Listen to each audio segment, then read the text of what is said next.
So welcome to episode 2 of Creators in Combo. This week we're joined by Jen HIlton. Woo woo! Jen in the house. So Jen, we're going to go straight in, and first question is, how did you end up doing what you are doing? Ooh. So do you want the full story, the long story? Yeah. So I was a dancer for 10 years in musical theatre, like dancing, singing, acting. Absolutely loved it. Took me a while to get there, and then when I got there I was like, oh my god, like I've hit like the dream. And got to 30, and I remember being in a show. I was in We Will Rock You in London, which was like amazing. It was like the best show ever. And got to 30 and was just like, I cannot do this anymore. So it was sort of one of those where... Because you were 30 or? Yeah, a little bit of it. Yeah, I was sat with like 18-year-olds who had just, left college. And they were just Different chatting. bodies. Absolutely. I was just like, oh my God, get me out of here. But now looking back, oh my God, I wish I'd have like taken it in a lot more. You know, when you're in it, you're just like, I want to do something else, or, this is my time. So anyway, I just wanted to take 6 months out. And prior to that, I'd met someone. There's always like a man in a story, isn't there? there wasn't mine. There's a reason. But I'd met someone, and he was like back from where I lived here. And so my show ended. It ended quite abruptly, and I was like, I'm just going to take 6 months out. And then within like 3 months, I was pregnant with twins. Wow. So I was literally like, oh, holy shit, like I've asked for this, I wanted a change, and here it is.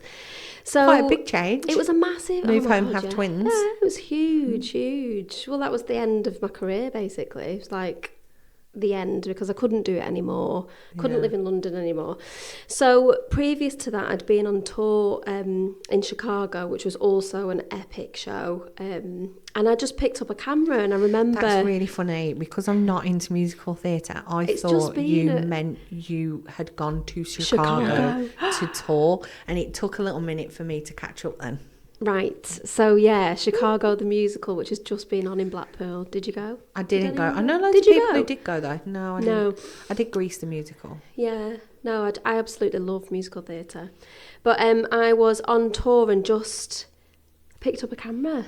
And, after that tour, got back to London, ADHD brain, whatever it is, I was like, right. So I crammed this set up, like a home studio, into my tiny little flat near Greenwich. Brilliant. Honestly, you should have seen it. I had 6 foot rolls, so you can imagine, literally crammed behind the sofa. I had like 3 of them. Like a rolled up rug. Yeah, literally, but they're so long and so light. So I had like 3 of them stuck behind the sofa, and I'd just be like to all my dancer friends, do you want to come and have some pictures taken? And I'd do headshots, and it literally started from there. But I was obsessed with editing. I was obsessed with like learning Photoshop skills. Gets addictive, doesn't it? Oh my God, like I was just spent hours and hours and hours. Well, if you've got an ADHD brain, the hyper focus on that is can be massive as well, can't it? Yeah, I taught myself like all I know basically. I did a little photography course in London, which was just dead boring. So boring. Same for me. I did it in college. It was 80% history. And I picked up a camera. Bit pointless, really. Yeah. So I am not a technical photographer whatsoever. Like everything is by eye. A lot of photographers say that to me though. That they've been. It's rare that I have photographers in that are technically taught.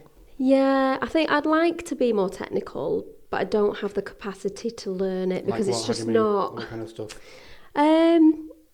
I think it's like, especially studio stuff, it's, like doing like high key, but high key is not even relevant anymore unless you're doing like, things have changed so much that you don't need the skills really, because you can just take the background away from anything anyway. And it's just stuff like that I always thought, it held me back a little bit because I always thought I needed those skills, but actually not at all. Like, so that side didn't interest me, but what did was fashion photography. And I was just... because I was like, had all these dancer friends with great bodies and like, they knew how to move. Yeah. I really created some like epic images really early on. Nice. And all I wanted to do was just be a Vogue photographer, do fashion and all that. And obviously things changed because I had twins again. The goals and dreams that I had. But so I got back here And it was like starting from scratch. I had no contacts. It was like a new business. And I just wanted to build a life. I basically didn't want to go and get a job. How long ago was this? 10 years. 10 years ago. Yeah, I just thought I am so unemployable. It's either this way or... I don't think it's that you're unemployable, and I know that we've had this conversation before. I think when you've done something that's extraordinary, so not everybody, firstly, is a triple threat of acting, dancing, singing, and yes, I do know the lingo. But then to also make it, like you're now on the stage you want to be in, doing a show you want to do, you're touring, you've made it, you've hit that pinnacle. And then to choose to leave that actually, I think the idea of going and working for someone else and being in traditional employment is just so far removed from where you've been that I don't think you have a choice but work for yourself. That is very true. But I have always been a massive grafter. Like, I remember my first job when I was 14, you know, like being a chambermaid at all the hotels, and then I was like behind bars. I worked at the Manchester for like 16-hour shifts, and like I've always been a massive grafter. So it wasn't like I didn't want to do that again, but I just thought, like, how, I think as a young mum as well, how do you do it? Like, how do you go and work full time, or what job can you actually get anyway? I probably wasn't even thinking on those terms. I just thought, this is what I've decided to do. Yeah. So with, like, you know, like a dog with a bone, I was like, that's what I'm going to do. So nice. It was just a decision. It wasn't easy. Now. I'm not as far into my journey as you are, but I can relate, because like, I've kind of made this choice. And I was speaking to Sarah recently about things were a bit hairy recently, where I had a period of, 6 weeks where I went from being really busy to basically no work, despite stopping marketing myself and that kind of thing. Not stopping marketing myself, still putting myself out there. And there was the odd thought crept in of, do I need to get a job? And then I thought, I can't think of anything worse than going to get a job. No offense to the 9-to-5ers, but I've only been out of that kind of dynamic a year, and I can already tell that I wouldn't want to go back into that. Yeah. It's really difficult for a photographer to just be a photographer, and that's what I found. It's 2 jobs in one, because you're going out actually physically shooting, and then you're coming home, you've got mountains of edits to do, and if you're a wedding photographer or a videographer, it's just, the workload is huge. So I got to about 7 years in and was like, I literally can't do this anymore. And I was like, right, I'm going to have to do something. Like, I tried weddings, and then at one point I was going to be like the best headshot photographer in the Northwest, you know, all those things, but it just never paid enough. And yeah, I just thought, I can't do this anymore. So it was just, I just upskilled. I was like, how can I, what can I build around my photography to earn more money? And the branding was just, a bit of an obvious choice for me. Yeah. And then it's just absolutely like just gone from there. And now what I'm doing is like, so I prefer all the stuff that I'm doing now actually to the photography.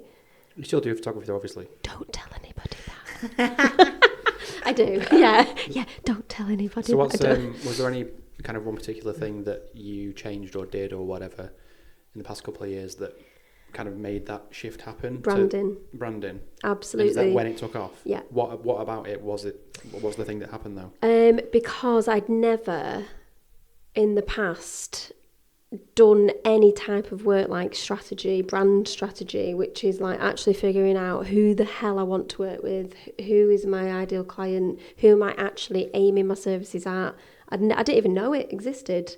So when branding and brand strategy, you know, brand identity and all that came into my world, I was like, whoa, like, you know, I need to take this seriously. And I did, and I just invested my time, and I really upskilled what I could offer people, and I led with what really lights me up, and that was like really working with women and empowering women. And that's honestly my business in the past 2 to 3 years has grown like exponentially because of it. Nice. And it's opened doors that, you know, and opportunities that would have never had just being a standalone photographer. So it's an evolution, isn't it? It's a journey. And you have to sort of go on the journey. When I was told that I couldn't do hairdressing anymore, even though I still do bits, but I was told I had to come out of the industry while I was at the top of my game. And so when I had to sit and decide what I was going to do, that was how I ended up with the studio space. It was like, okay, where do I, if I can't be in a salon, where else do I really like being? What else did I really like doing? Of all the hats that I wear, which ones do I want to try and keep? And that's how I ended up doing what I'm doing now. Yeah. So yeah, similar thing really. Just the other stuff ended up being my main stuff. Yeah. You sort of have to, I think you get to a point in your business where you allow like your love to lead you as opposed to money, what you think you should be doing or what somebody else is doing. I think you also have to adapt as well. Yeah, because massively. I don't know about you, but when again, it's only been a year in business, but like I've had a cameraman for years and years. But when I first started the business side of things, I had an idea of I want to be this kind of photographer, I want to shoot this kind of work. But over time, things evolve, your preferences change. You do certain kinds of shoots, and you kind of think, oh, maybe I don't enjoy that as much as I thought I would. Maybe I'll try this one, and eventually, you kind of end up down a different path. And like you already know, for me, video has taken over massively now. I still do the odd photo shoot. I did some this morning, but I kept getting asked for video over and over again, and it was never a consideration when I first started, but the demand was there. And one day I just decided to learn it, and now it's just taken off. There you go. Yeah. That's exactly it. Video is king. Video. Yeah. I'm even thinking of like content days, because photography is great, but yeah, I think because of Instagram and like social media and how quick it changes and evolves, everybody wants video, don't they? Yeah. They all want behind the scenes. So yeah. BTS is a big one. That's how I positioned myself, I think, when I first opened slightly differently, is that I made sure that I had all the other stuff really obvious. So it was things like, right guys, I've got an area for your clients to be, so they can be comfy. I've got stands for phones to go in to capture behind the scenes content. I was aware of all the other stuff that happens on a studio day. And I actually spoke about that more than I did the actual studio stuff. So it was more how easy it was for photographers to work in here than anything else. So next question is, what challenges have you had? What have been your biggest challenges? Not earning enough money. It is. Every single creative will say the same thing, isn't it? It's convincing people of your worth, isn't it? Yeah, absolutely. What are the challenges? I think, you know, we all want to live a nice life, and we want to spend enough time with our families, be present, but like you say, earn enough freedom.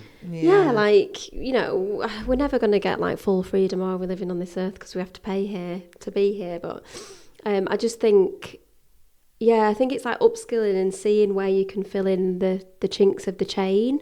Like, and that is only by really knowing who you're there to serve as well. Yeah. So I've learned that a lot in the past 3 years of like, who can I help? And then, right, they're struggling there. Like they've got a hurdle at that point. So how can I create something that can then help them more? How did you do that for yourself? How did you go from wanting to do fashion and then wanting to be the best headshot photographer in the Northwest, and how did you then get to the point where you knew who you wanted to serve and needed to serve? How did you figure that out? Branding. But what, just doing the brand, just doing the work, like literally just doing a brand. It was a brand strategy course. Yeah. So I can have testament to this. So I've actually done, Jen runs a thing called Catalyst, which helps you figure out your ideal client. And she currently runs a membership as well to help people unmuted, so be loud and talk about themselves and their business. And in that, there's a task about finding out who your client was, which we did yesterday randomly. Yes. And it is really like mind blowing. The way that she does it is in such a way where you kind of, I think everybody realised that the person that they serve is them 3 years ago. Right. So it was like, what did you need at the beginning of your business that you now offer, like that? And that's ends up. A lot of people had that, didn't they? Really? 100%. Yeah, I think as well there is so much opportunity that people miss there's so much money on the table that if we just sort of could take a step back and go like, what can I offer? Like you'll have learned so much in your time as a photographer. Could you then teach other photographers to do that? Or, there's so much opportunity to have digital products and grow an audience. And it's all like free. It's there for the taking. Yeah, I saw a thing once where they said something like, it's a bit similar to what you just said, where when it comes to creating content and stuff, and I've not so much in the past few weeks because I haven't had time, but tried to get myself on camera more. And it was something like, the content you should be creating is what you would have wanted to know when you first started. Yeah. Which isn't obvious when you first start. Yeah, because that's what they need. You turn into the person you needed. Yeah. So it was really weird because when I used to teach hairdressing and my students, I always got in trouble with other hairdressing tutors. I was always in trouble with management, but my students loved me. And I'm not saying that from my students love me, but I won an award that was voted for by the students. Then it went to governors, and governors interviewed the students, and that's how you got shortlisted. And it was a cross college thing, so it wasn't just my department, it was across the whole college. And to get highly commended, like shortlisted, was massive anyway, because there was literally thousands of members of staff. And I got highly commended and then won overall. And when they were reading the thing out of what the students were saying, it was a proper light bulb moment for me that actually I was ignoring my managers and I was ignoring the other teachers all the time. Everything they were telling me, my more experienced colleagues, this is what you should be doing. And I constantly ignored them and was really focused on what my students needed. But actually what I was doing was what I needed when I was a student. Mm-hmm. Because I feel like I was very, I feel like I had to train myself. I had to learn by myself. I don't think my tutors understood. I don't think they got me. And now in hindsight, I think they were actually probably just being really professional and I wanted them to not. I wanted them to bend the rules for me. But yeah, I do think you end up becoming the person you needed, which is never a bad thing, especially if your audience love it and they need it. Yeah. So what have been your biggest rewards? Oh, rewards. I think this is going to sound really sort of cliche, but I think it is genuinely when I work with someone, and it could be a shoot, because there is not one woman who will say, I'm so looking forward to this shoot. Every single time without fail they will say, oh, I'm so nervous, or I really don't want to do this, and I'm like, you'll be fine, we'll get the tunes on and we'll have a cup of coffee. And after the shoot they've absolutely loved it, and I just feel like, yes, like that's it, It's really common feedback for you, isn't it? That you were reassuring and made them feel at ease. But this is another thing that you only realise throughout your journey and your evolution, that actually in my business, why I feel like I'm a good photographer isn't the camera and my skill set and my technical knowledge in photography. It's how I make them feel. So, and just because I'm dead down to earth and like I'm talking all the time, and like, some people, I've been to photographers before and they don't say a word, and you're like, what do, like? Well, you know what they say, people by people. Yeah. So, but you don't know, and I have really realised that is definitely like my superpower. Yeah. Within my business, yeah. And if you hadn't have done it, you wouldn't have known it. Yeah. So we can sit here and want to do things, or maybe that might be a good idea, or theorise all we want, but until we've tried it, we don't know if we'll love it, hate it, be good at it, be bad at it. Yeah, it's true. So, what is your favourite advice that you've ever been given? What's the best advice you've ever been given? What is the best advice? It's tough on that. I don't know if I listen to anybody's advice. I don't know if I can think of any advice. You're giving past you advice, aren't No, I'm gonna tell you. One's just come to my head. Buy cheap, buy twice. Oh yeah, that was my grandma. It's Classic. always served me well. Do you know what? It serves me as well, but I use it as an excuse to buy nice things. Me too, of course. Yeah. That's why I love it. Buy quality and buy less. Yeah, it makes Yeah. sense. I think that's the only piece of advice that's... Do you know what? I do think it does stick with you, especially when you become a business owner, because you're a bit careful how you spend your money. Oh, am I going to have to pay for this twice? Am I going to have to do this twice? But also, I do think it's a really good message for your clients, where you're like, come to me because I'm the expensive. You're only going to have to do it once. I think with what we do as well, like with buying camera gear, the whole buy cheap, buy twice is a real thing, because there's levels to the game with what you can spend, as you know. So sometimes it's like, I need that bit of kit. I can get it cheap, but then will it last? Or I can get the mega expensive version, but it's just like the initial outlay is so much different. Oh God, I think that's with everything, isn't it? Like in business. Yeah. But I think actually, like thinking about my business, I think the best advice would be is like really to like stay in your own lane and like really look at what's going on, but have the blinkers on and really have the courage to go with your initial idea and don't get like swayed, because I think that can happen a lot. Do you know, when I'm mentoring new businesses, one of the things that comes up a lot is, oh yeah, and I had this idea, but they've done it. So yeah. And they're like, oh, I can't do it now because it looks like I'm copying them. No, it won't. And it doesn't matter. You have Hovis and Warburton's sit next to each other on a shelf. Tesco and Sainsbury's have shops down the road from each other. Like, it really doesn't matter. You can offer the exact same thing. People will have a preference for you over the other person, even if you're offering the same thing. Absolutely. It's like we just said before, if you're an amazing people person and then someone next door to you does the exact same thing, but they're an idiot, who are you going to go with? I'll go. What advice do you give people? What, in business, like clients, or in general? Well, I don't know. I suppose in business, in life, it's the same. If someone wanting to do what you do, what advice would you give them if they're kind of fresh and just getting started? Doing photography. Well, being a creative, working for themselves. Endeavour, What advice would I give them? Was that the question? Yeah. I think, like, do the thing. Don't put it off.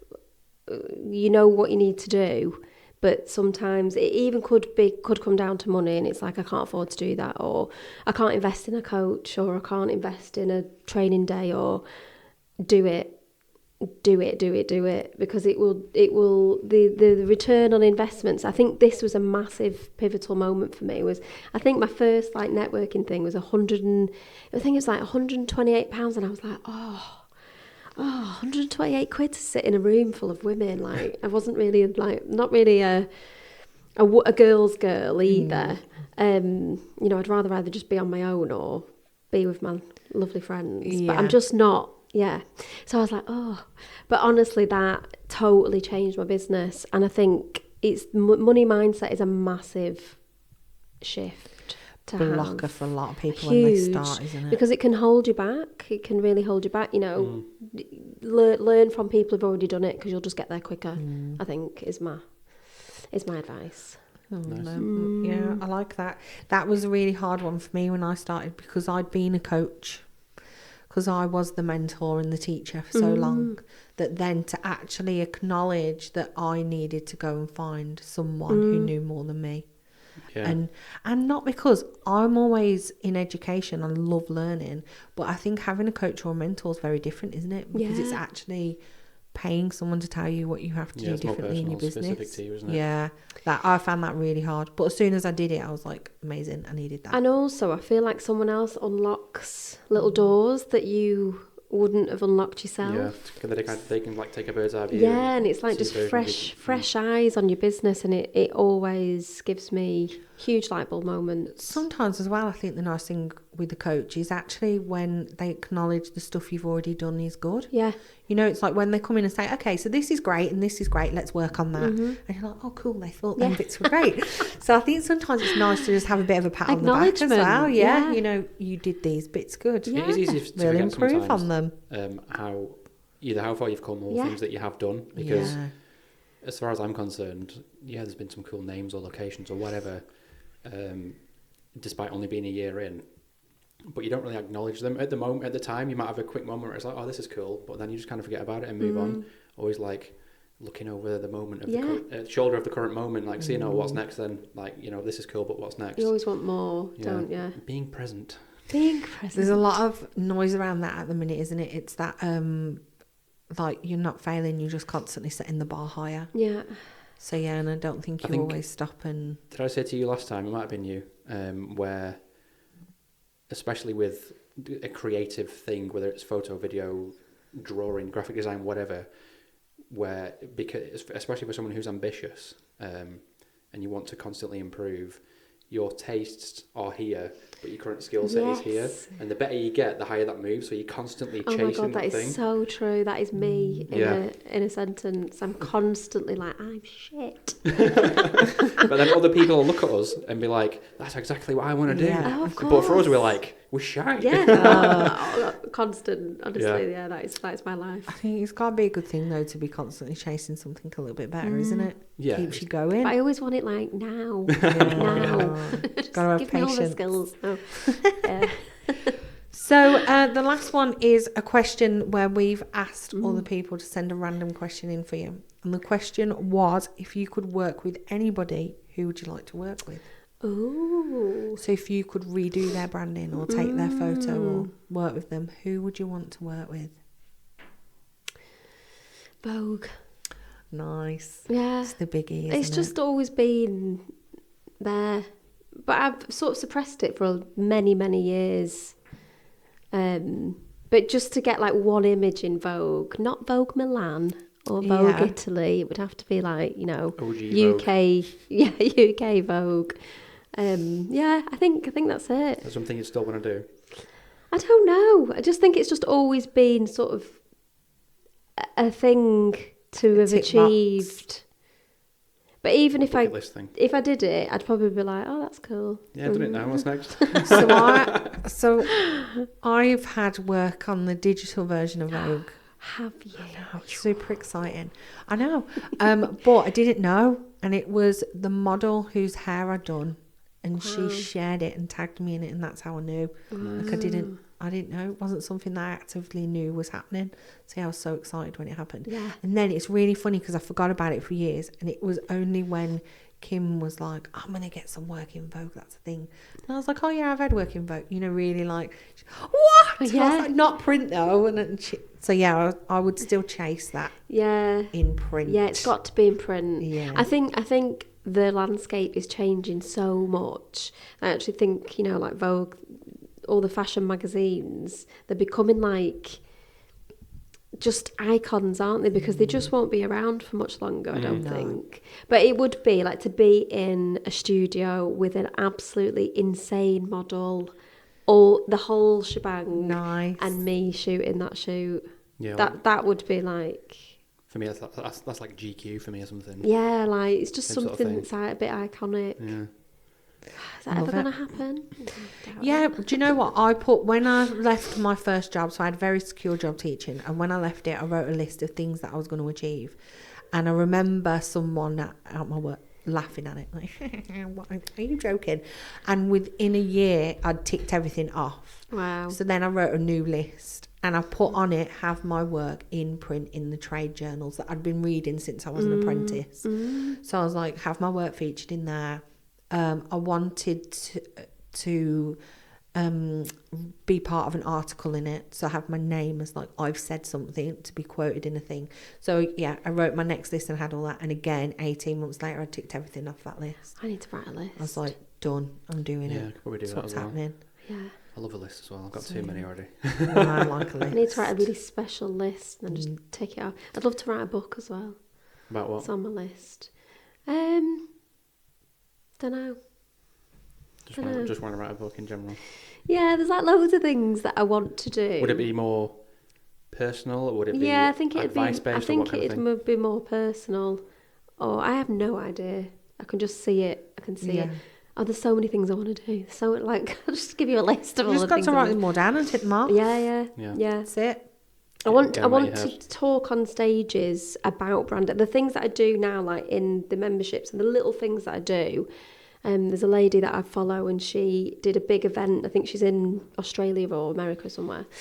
Toronto, I think. But she had a big stage. She had like a sequin suit on. They all had sequin cat. It was just so classy, but me. And I was like, that is what I want. People come in to spend the day with me, and it's, you know, be on the stage. On a stage, but speaking, not singing. Yeah. I put on my list, I actually put on my list, be on a stage that's so big you require a Britney mic. Britney mic. Yeah, and then I remember the first time the guy put the little pack down my pants and I had my little Britney mic on. I sent a photo of myself I've made it. to literally everybody. Guys, and if you know me, I'm not a Britney Spears fan. That's not my thing at all. Like, I'm into metal. But it was just that thing of the stage was big enough that I needed a mic. What's on your list now? So my list now is, this is going to sound really silly, but everything that I achieved in hairdressing, so all the stuff that I did, so like being on the stage, being in the magazine, stuff like that, but to do it as like my the stuff that I coach and mentor people in, so helping people starting their businesses, setting up their workshops, stuff like that. Yes.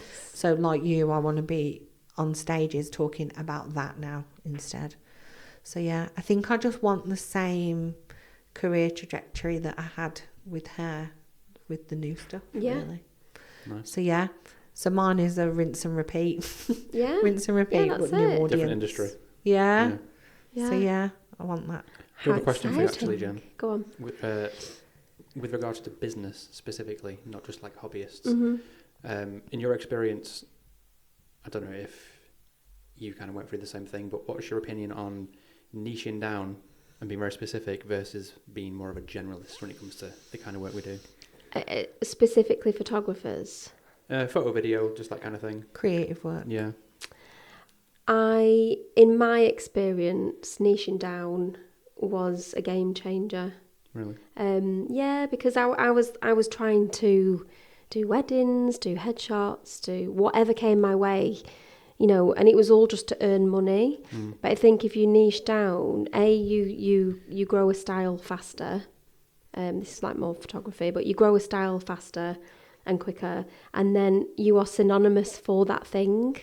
So I feel like now, like my work in the studio, because all I used to do was work with natural light. I absolutely loved natural light. I only used to do studio stuff with like model, like dancers, and you know, and to get a normal everyday person in the studio is quite a big thing, and it's not easy. Like for some people, it is not easy. For me, sometimes it's not easy because I'm like trying to pull something out of someone that actually doesn't want to be there. Yeah. Whereas And a model also, is very different. You know, you've got deliverables. They're going to want X amount of images at the end of it. Yeah, So. absolutely. You hope that they're happy with. Absolutely. Like the worst thing for me is like, you know, someone going, I hate them all.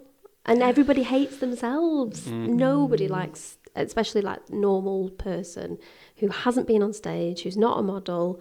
They do not like looking at themselves. So, but I've now become synonymous for that, for shooting in the studio. So I think niching down just gives you an edge over that thing more than trying to please everyone. I think that in itself is a bit of a hard decision to make, because especially when you first start out, I'm gradually coming out the other side of it now, but it's like you kind of take on anything, unless you're very specific when you first start. All different types of work and requests and whatever coming your way, so you kind of just do any job. What do you enjoy the most though as well? That's the thing. I mean, there is that, but I think, and I think I said this last time as well to you, Sarah, is if you're not careful, you will end up kind of carving a niche out for yourself, whether you want it or not. It's like with you with the wedding thing. I imagine you, for a long time, kind of became the wedding person, and eventually you didn't want to do that anymore.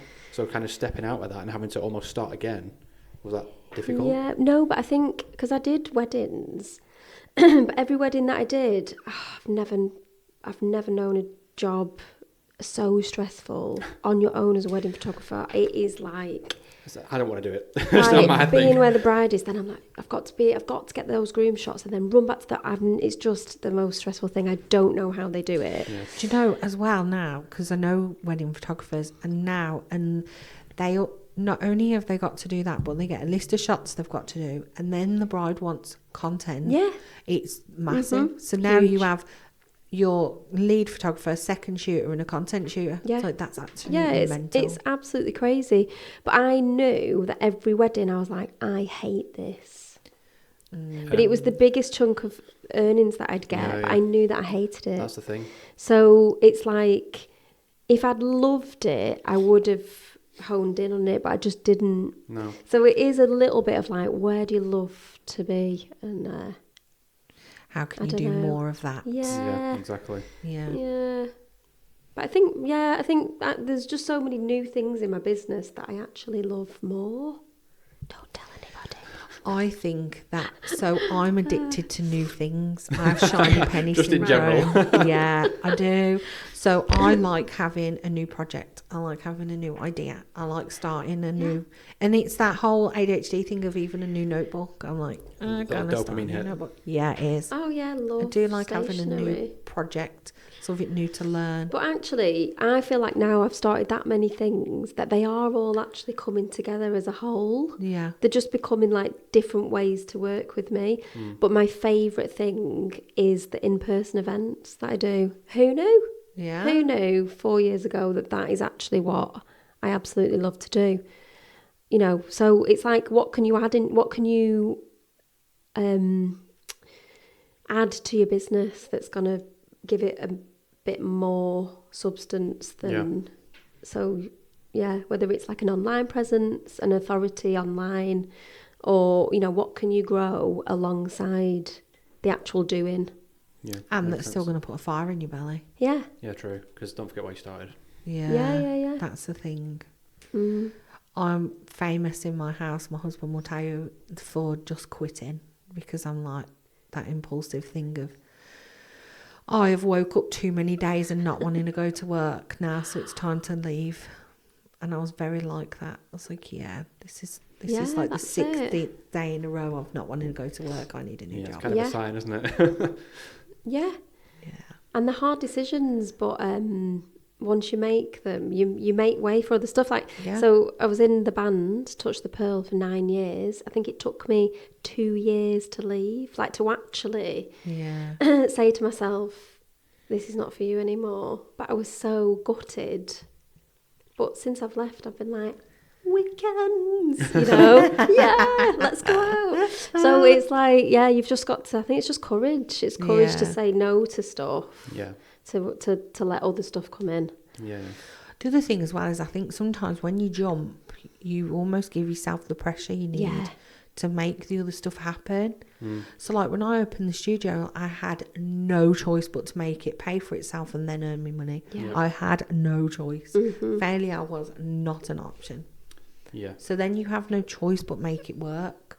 So I think sometimes you're giving yourself that push, aren't you, really? I guess that's two different kinds of people, though, isn't it? That kind of deal with pressure in different ways. Like you either crumble under it or I think mould it and I thrive let on it work for you. Even just the act of going into business yourself is like, it's pretty, you know, not everybody can do it.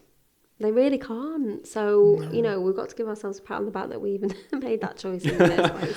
And then we're like, we've got to keep it going now. The amount of times I say to people, they come in and they're like, oh, this place is amazing. I'm like, I'm still not sure whether I was really stupid or really clever. I'm not sure. No, you were really clever. Sure. This is the most amazing studio. Yeah, I think I'm then doing it for myself. I'm like, oh, crazy. As time goes on as well, I think it'll just get even more popular and develop even more. So it's early days, isn't it? So do you know what? And I say this all the time, but it was a totally selfish build. So for me, it's like, even if people stopped coming here, I would still be hanging out here, even if I'm just hanging out by myself. I love it. Yeah, I'd be happy. Yeah, I could live here. we could easily live here. I know. Yeah, I do say this all the time. Got a shower downstairs, little kitchen, 2 sofas I can sleep on. Sorted. Right. It's a great space. Yeah. Brave.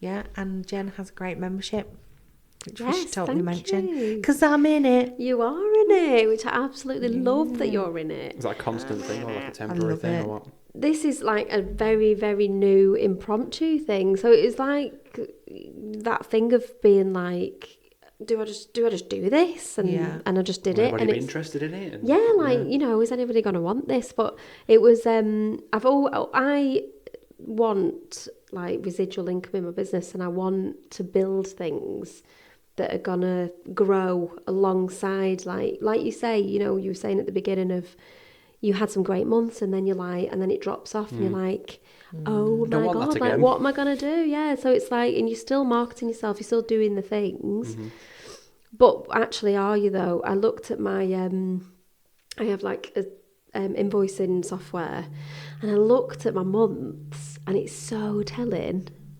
They went like this. And I was like, I get all the work, I do all the things, and then I'm doing the work.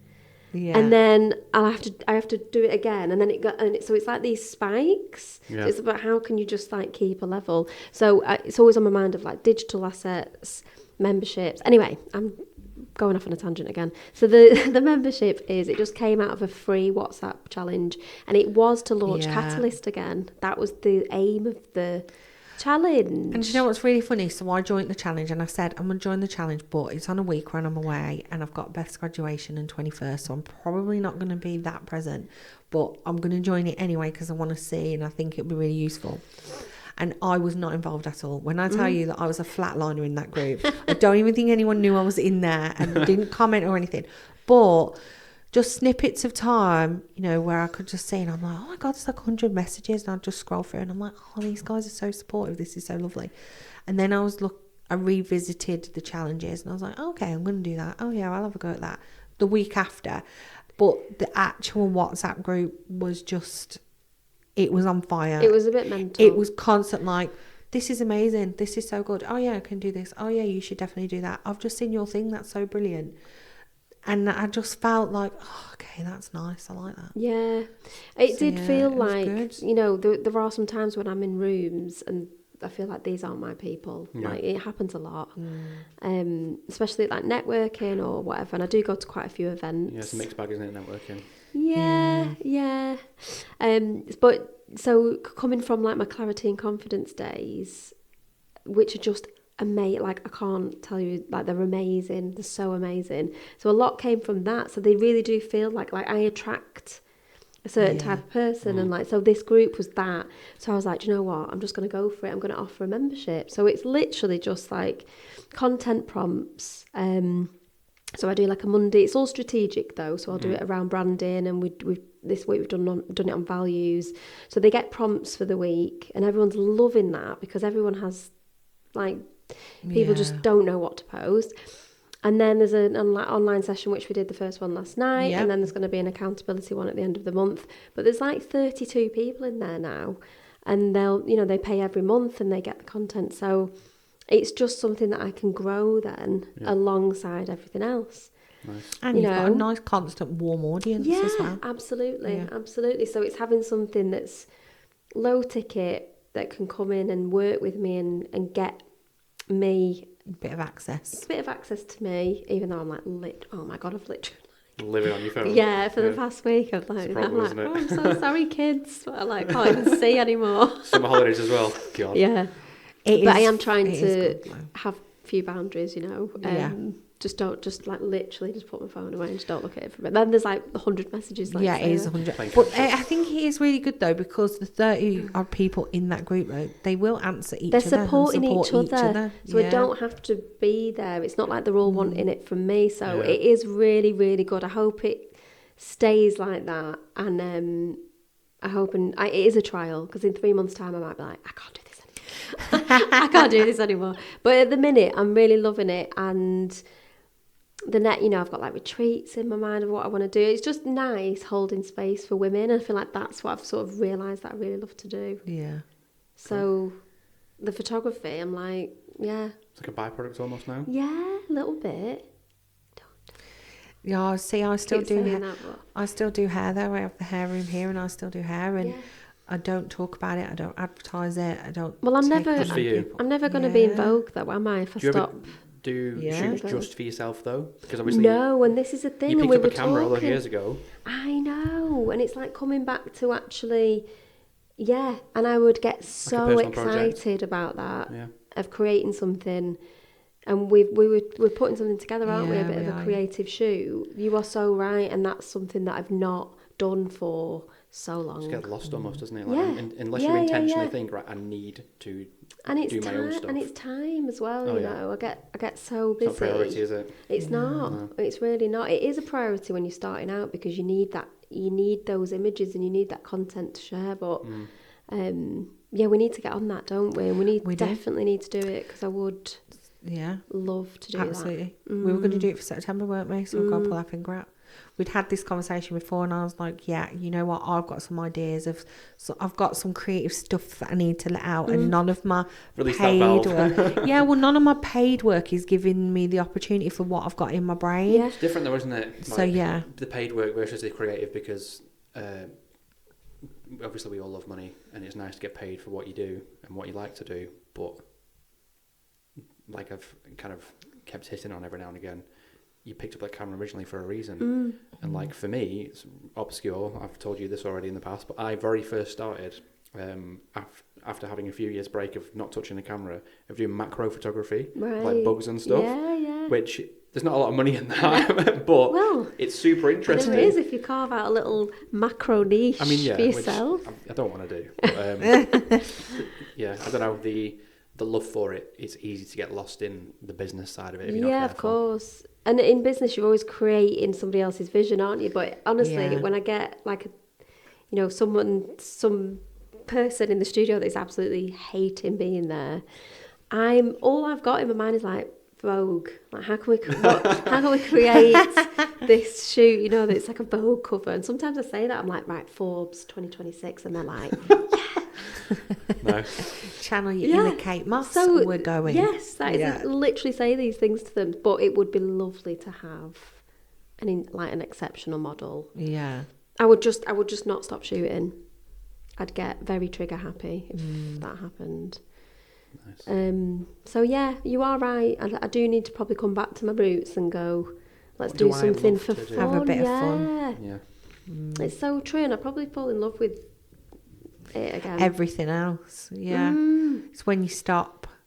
My husband works for himself. He's a plasterer, and he said that people always say to him, it must be really nice to not have a boss.